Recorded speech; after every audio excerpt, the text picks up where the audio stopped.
Pupuk. Kegindet. Bismillahirrahmanirrahim. Ini bapak dah. Oke. Nabilah dan kumasalam. Kian. Dah. Nabilah dan rumah. Ayo. Ayo ya Pak ya. Nabilah dan kumasalamkan. Oke. Cerita berikutnya.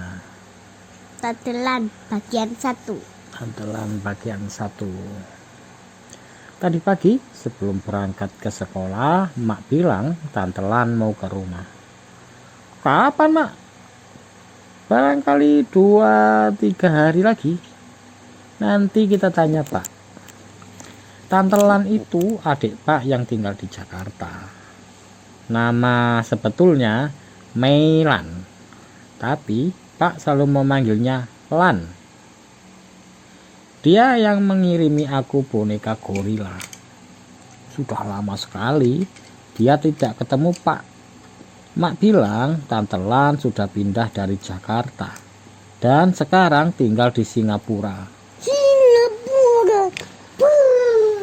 Singapura itu negara sing kecil, negara pulau sing kecil di dekat Pulau Batam.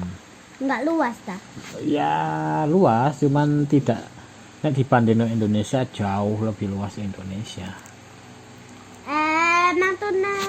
Negara Indonesia bukan? Bukan, ya negara Singapura. Dulu jadi satu ambek Malaya, Federasi Malaya. Jadi satu sama Malaysia, boten. Dulu jadi satu sama Malaysia, terus pisah jadi negara sendiri. Kenapa? Karena ada pertentangan ras. Jadi suku Melayu itu gak suka sama sama orang keturunan Tionghoa, orang Cina keturunan itu gak suka. Jadi di Malaysia itu dulu ada kerusuhan ras. Jadi orang selain Melayu itu tidak diperlakukan baik. Apa? Ya negara Malaysia itu tidak sedikit rasis. Jadi semua kepentingan orang suku Melayu itu nomor satu. Suku-suku bangsa yang lain itu tidak mendapatkan keistimewaan seperti orang Melayu di Malaysia. Lanjut. Tantelan itu adik Pak yang tinggal di Jakarta. Nama sebetulnya Meilan, tapi Pak selalu memanggilnya Lan. Dia yang mengirimi aku boneka gorila. Sudah lama sekali dia tidak ketemu Pak. Mak bilang Tante Lan sudah pindah dari Jakarta dan sekarang ia tinggal di Singapura. Singapura jauh, Mak. Ya, dari sini kita harus naik kapal terbang. Bisa juga naik kapal laut seperti yang di Tanjung Perak itu. Tapi perlu berapa hari baru sampai Singapura. Kalau naik kapal berapa jam saja sudah sampai. Jadi orang zaman dahulu bilang pesawat itu kapal terbang. Jadi kapalnya itu kayak kapal ya? Iya, jadi karena pesawat kan bisa muat banyak orang, seolah-olah kapal. Jadi bisa muat banyak orang kayak di kapal karena terbang, jadi orang bilangnya kapal terbang. Mak bilang Tante Lan bekerja sambil meneruskan sekolahnya di Singapura. Di sana dia tinggal sendiri, tidak punya teman. Temannya banyak sekali, tapi sendirian, Mak. Sendirian maksud Mak di rumahnya. Tante Lan tinggal sendirian. Mak lupa, dia tidak sendirian. Dia tinggal bersama anjing kesayangannya. Namanya siapa ya? Mak lupa. Anjing guguk, Mak. Ya, guguk. Anjing besar, anjing Tante Lan besar. Anjing Tante Lan besar, Mak. Besar. sebentar. Coba Mak lihat foto yang dia kirim. Besar otot anak yang sangat kuat. Mak membuka laci meja di bawah radio. Ia mengeluarkan satu amplop warna biru dengan hiasan merah biru dan tulisan Par Avion. Ada nama Mak ditulis di depannya. Di baliknya ada tulisan Tan Meilan. Lalu ada angka-angka, ada tulisan Tiong Bahru. Mak mengeluarkan kertas-kertas tipis warna biru muda yang terlipat. Waktu dibuka, di dalamnya ada foto bergambar perempuan berambut sebahu berdiri di bawah pohon penuh bunga. Di tangannya ada tali yang berujung pada leher seekor anjing berbulu coklat yang duduk tegak. Lidahnya keluar seperti sedang tertawa-tawa kesenangan.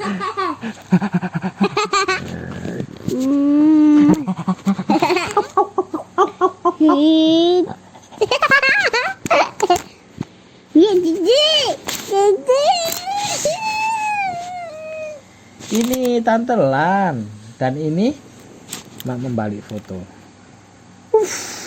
Mak menyorongkan foto itu dan aku lihat bolak-balik foto dan tulisan di belakangnya. Mi itu artinya Tante Meilan, Mak. Oh, Mi itu artinya aku. N itu artinya dan. Lalu Puff. Ya, Puff. Mi kok bacanya Mi, Mak? Aku dan Puff. Puff, Mak, bukan Puff. Itu karena Tante Lan menulis dalam bahasa Inggris. Bahasa Inggris? Ah, itu bahasa yang sering muncul di dalam buku-buku cerita yang dibawa Pak dari Jakarta. Dalam bahasa Inggris mereka bilang I untuk aku, I untuk aku, you untuk kamu, cat untuk kucing, dog itu anjing. Kalau ayam, Mak, chicken untuk ayam. Ah, bahasa Inggris ini aneh sekali. Ayam chicken, kucing cat, bebek duck. Duck, Mak.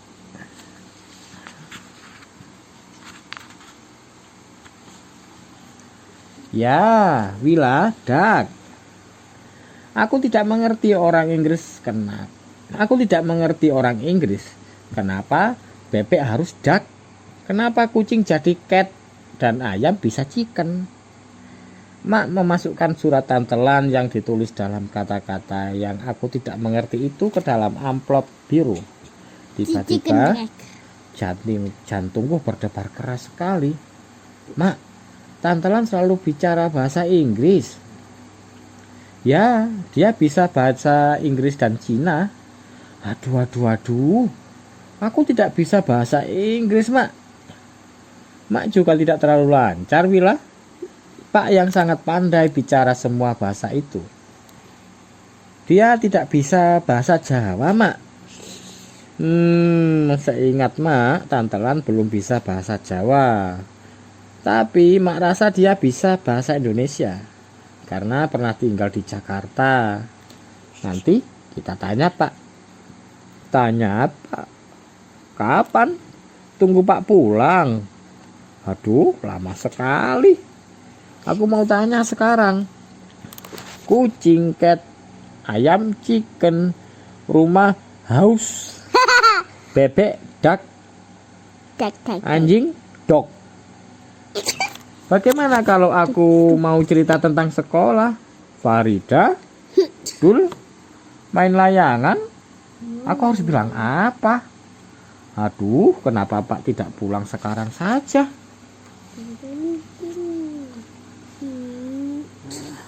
Pun selesai. Cepet nih. Ya sudah, kan ceritanya pendek. Pak Tante Lan bagian 2. Lanjut, taruh bubung ya. Yes. Cerita berikutnya, Tante Lan bagian kedua. Pak sedang sibuk sekali. Waktu aku berangkat ke sekolah, Pak belum bangun. Kata Mak, karena kemarin Pak pulang sangat malam, jadi jangan dibangunkan. Malamnya aku tunggu Pak, dia baru sampai rumah setelah aku tidur. Aduh, 2 hari lewat tanpa aku bisa tanya bahasa Inggris pada Pak. Pulang sekolah siang ini, kepalaku pusing. Barangkali aku lapar, Mak. Mungkin, tapi barangkali karena terlalu memikirkan bahasa Inggris, kata Mak. Ya, barangkali. Aku pusing karena tidak tahu bagaimana bisa bercerita pada Tante Lan kalau dia sampai di rumah sore nanti. Siang itu setelah makan nasi urap iku nasi ambek sayur iki, sayur apa? Sayur sing dikasih bumbu kelapa parut dicampur jadi namanya sayur urap. Siang itu setelah makan nasi urap, Mak bilang sebaiknya aku tidur siang sebentar. Nanti kalau Tante Lan datang aku pasti dibangunkan. Tapi aku tidak mengantuk, Mak. Aku kan tidak pernah mengantuk di siang hari. Kalau begitu istirahat saja di kamar supaya tidak pusing lagi. Aku ke kamar, naik tempat tidur. Ku buka mata lebar-lebar karena aku cuma mau istirahat, bukan tidur siang. Tapi aku malah tertidur. Waktu bangun aku dengar suara Pak di luar kamar. Berarti Tante Lan sudah datang. Aduh, bagaimana ini? Aku cepat-cepat keluar kamar. Ternyata di ruang tamu hanya ada Mak dan Pak. Mana Tante Lan? Tidak jadi datang. Nah, sudah bangun dia. Ayo mandi, Wila. Kita jemput Tante Lan, kata Pak. Jemput Tante Lan? Sekarang? Aku berlari ke kamar mandi. Mak mengejar dari belakang membawa baju. Airnya dingin sekali. Tidak apa-apa, yang penting cepat selesai dan segera berangkat. Mak bilang, Pak dapat pinjaman mobil dari kantor buat jemput Tante Lan di lapangan terbang. Lapangan terbang? Iya, bandara itu orang dulu bilang bandara itu lapangan terbang. Lapangan yang luas untuk terbangi pesawat, naik turunnya pesawat.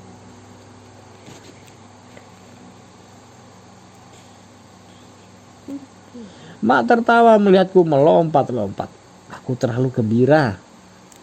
Kami berjalan sampai ke muka gang tempat mobil diparkir. Mak menemani Pak duduk di depan. Aku duduk di belakang ditemani si gorila, boneka yang dulu dikirimkan oleh Tante Lan. Mobil bergerak laju. Angin menerobos masuk, meniup rambutku ke sana kemari. Rasanya lama betul mobil ini baru tiba di lapangan terbang. Begitu sampai, mobil diparkir di tanah lapang yang luas. Pak mengajak kami berdiri dekat pagar kawat. Dari sana kelihatan beberapa kapal terbang berderet. Ada satu yang sedang bergerak perlahan-lahan. Itu pesawatnya baru mendarat, kata Pak menunjuk kapal terbang besar yang bergerak melambat lalu berhenti. Tiba-tiba pintunya tumpah ke depan lalu satu-satu keluar orang dari sana. Pak menunjuk ke arah seorang perempuan yang berbadan tinggi, memakai celana panjang hitam, kemeja putih. Rambutnya ditutup kain yang diikat di bawah dagu. Dagu itu ini. Tante Lan. Iya. Pakai kacamata hitam. Ia menjinjing sebuah koper kecil warna coklat. Itu dia, Tante Lan, kata Pak. Aku dan Mak melambai-lambaikan tangan. Pak bersuit keras sekali dan Tante Lan menoleh.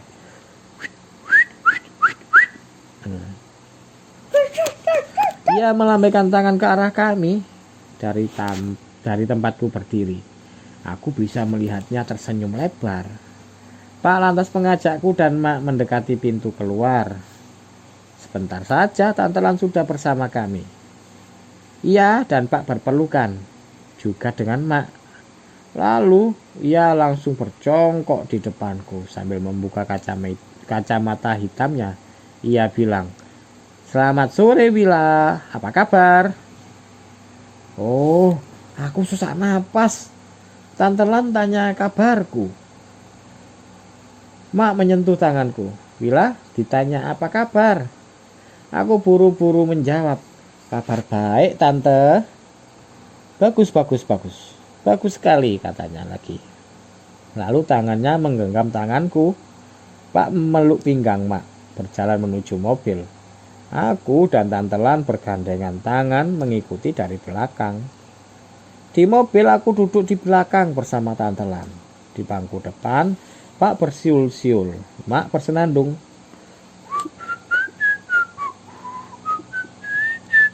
Begitu.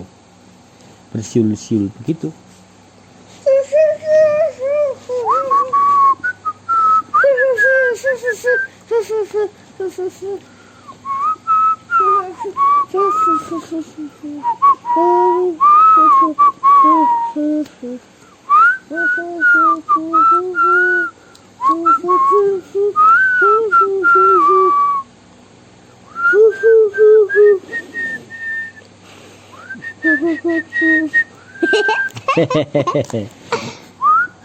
Udah.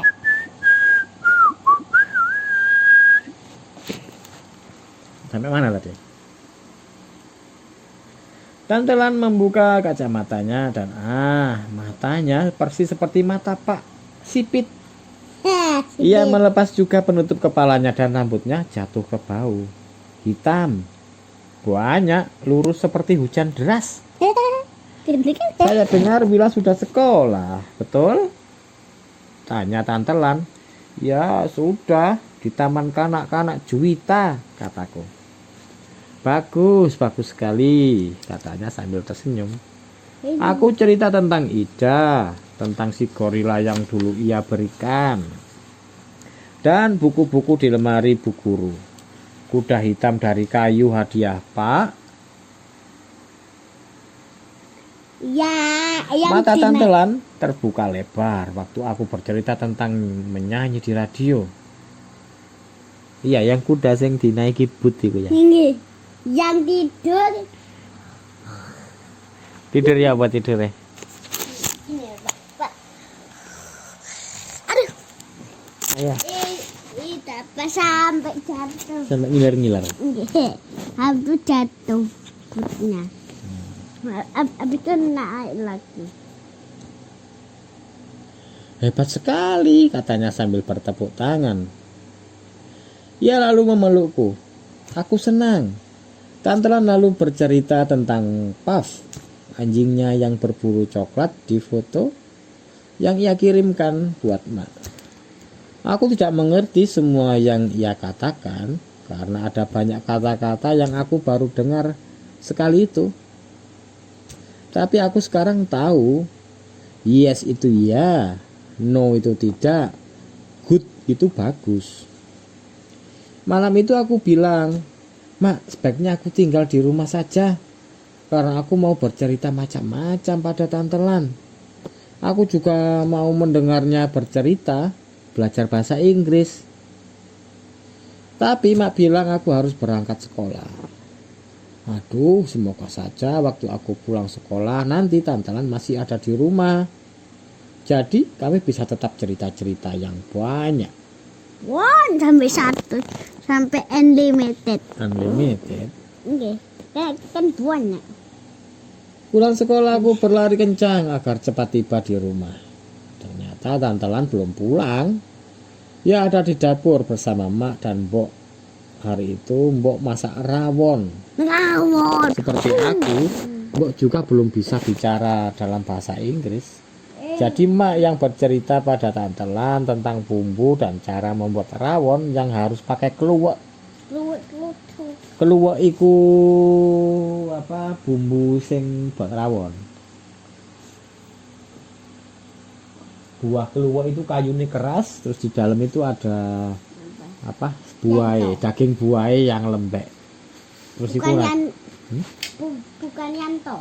Yanto iku sing biasae berantakno mainan gak mau beres iku namanya Yanto. Pintu. Ya mai Bilis pintu Yanto.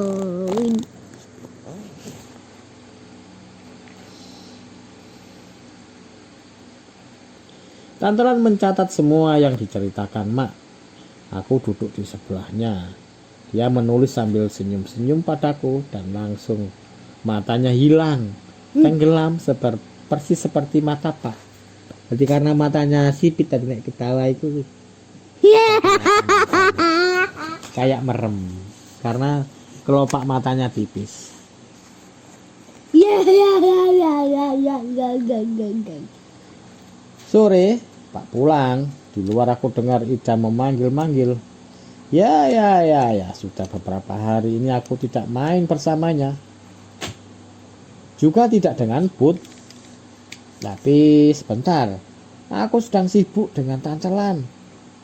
Dia tidak datang setiap hari. Kalau tiba-tiba pulang, bagaimana? Di meja makan, Mak menyiapkan piring.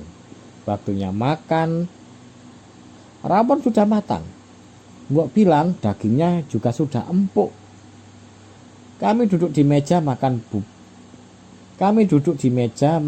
bundar. Bundar, meja makannya berbentuk bundar, mboten kotak.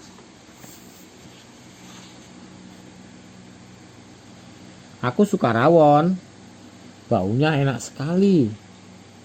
Kata Mbok, kalau buat rawon, daging harus dimasak dari siang hari supaya empuk dan bumbunya meresap.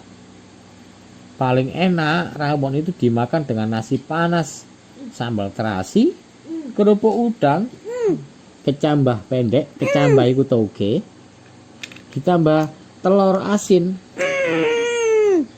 Aku dibuatkan sambal juga oleh Mbok, dicobek kecil. Mbok mengulek satu batang lombok merah yang dibuang bijinya, seujung kuku terasi, garam, dan tomat yang banyak. Pedas, tapi dimakan dengan rawon enak sekali. Aku nambah sampai 2 kali. Habis makan, Tantelan berdiri dan bilang kalau ia ingin mendengar aku menyanyi.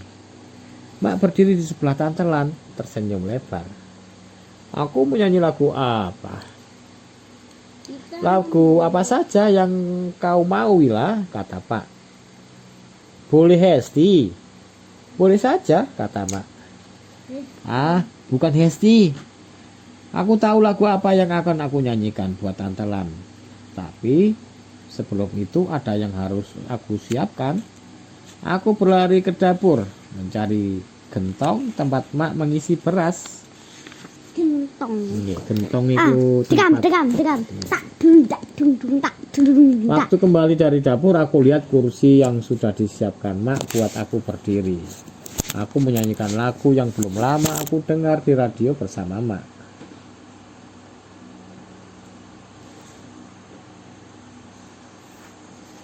Alkisah sang Kuryang Sakti bertemu sang putri yang cantik jelita. Sang Kuryang terpana asmara. Sang Kuryang Sakti melamar sang putri. Sang putri terkejut melihat luka di kepala. Ternyata sang Kuryang adalah putra sendiri. Aduh, sang putri mohon dewata agar sang Kuryang terhalang maksudnya. Sang Kuryang patah hatinya. Begitu kisahnya, kisah rakyat Priangan. Aku menyanyikannya sambil berdiri di kursi makan. Di tanganku ada corong pengeras suara dari kaleng kecil yang biasa dipakai Mak dan Mbok untuk mengukur beras. Yang tadi aku ambil dari gentong. Sehabis aku menyanyi, Tantelan, Pak, Mak, dan Mbok bertepuk tangan. Ayo tepuk tangan. Dah. Yeah. Setelah itu aku dan Mak menyanyi bersama. Kelap-kelip lampu di kapal. Anak kapal main sekoci. Air mata jatuh di bantal. Aduh, yang dinanti belum kembali. Lus lagi kecil. Tante Lan bertepuk tangan memeluk aku dan Mak. Tepuk tangan lagi. Nah, masalah. Habis menyanyi, Pak mengajak Tante Lan duduk di luar. Dia juga merokok seperti Pak. Mak juga ikut duduk di beranda. Bicara sedikit-sedikit sambil menulis-nulis. Mereka bicara bahasa Inggris lagi. Aku ambil kursi kecilku duduk di samping Mak. Aku tidak tahu apa yang mereka bicarakan sambil tertawa terkekeh-kekeh. Terkekeh-kekeh itu tertawa sampai seru itu, sampai Enggak.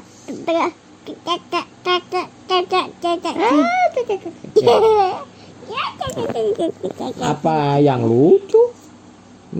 Apa sebaiknya aku ke rumah Farida saja? Pelajaran mengajinya baru saja dimulai. Tapi akhirnya aku tetap duduk di samping Mak. Aku terlalu suka mendengar suara Tante Lan tertawa. Besok malamnya Pak mengajak Tante Lan, Mak dan aku ke Jembatan Merah. Jembatan Merah itu sing jalan iku lho, jalan nek pulang dari rumah yang itu lho, lewat Jembatan Merah. Cincong. Jembatan Merah itu dulu tempat Ngentut ya. tempat perang, tempat pertempuran melawan Inggris Dengan dengan Poland. laskar. Polandia. Bukan Polandia, orang-orang Republik waktu awal kemerdekaan dulu ada perang di situ. Jenderal Malabi, jenderal pimpinan tentara Inggris itu meninggal, kena bom, mobilnya dibom, Dua. ditembak terus dibom. Kalah. Iya. Inggris kalah. Inggris itu pemenang Perang Dunia Kedua, tapi dua jenderalnya mati di sini, kalah perang di sini. Tuh. Ya, menang siapa? Inggris apa Indonesia? Yang menang perang. Iya. Ibu nih, ibu nggak ada. Inggris menang, Tuh. Ya. menang perang. Sampai orang-orang banyak yang mengungsi keluar Surabaya. Kenapa? Ya, apa karena kondisi perang? Mengungsi nang pinggiran Surabaya. Tuh monitor ketua. Apa? Bu? Pun selesai. Tuh monitor ketua. Anggota mau mabuk ketua. Kondisi tadi gocok ketua. Ini aku bilang ketua. Stop. Ayo Bobo, pun selesai.